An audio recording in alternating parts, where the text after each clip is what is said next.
Democracy, এদের মহিলা পুরুষ বলে কিছু নেই। আমরা পরের ফুটেজটা দেখি।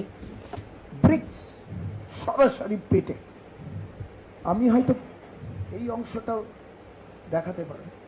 প্রেস কনফারেন্সের আগে যতগুলো আমরা ভিডিও দেখেছি, যতগুলো ফুটেজ দেখা গেছে, প্রত্যেকটা ফুটেজে কিন্তু নিট অ্যান্ড ক্লিন, কোনো রকম গলা ঘাড় বা কাঁধের কাছে কোনো রকম কিন্তু আঘাতের চিহ্ন বা কিচ্ছু দেখা যায়নি। বাট প্রেস কনফারেন্সের সময় হঠাৎ করে এটা উড়ে এসে জুড়ে বসলো এখানে একটা ব্যান্ডেজ। অদ্ভুত ব্যাপার, যেটা আগে লাগেনি হঠাৎ পরে কিভাবে লাগলো, মানে এটার সাথে এটার কি কানেকশন জানি না।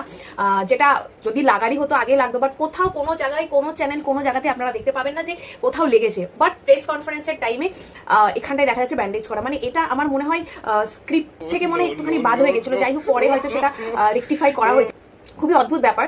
তো পরের আরেকটা আমি আপনাদের ভিডিও দেখাই, তারপরে বাকি কথা বলছি।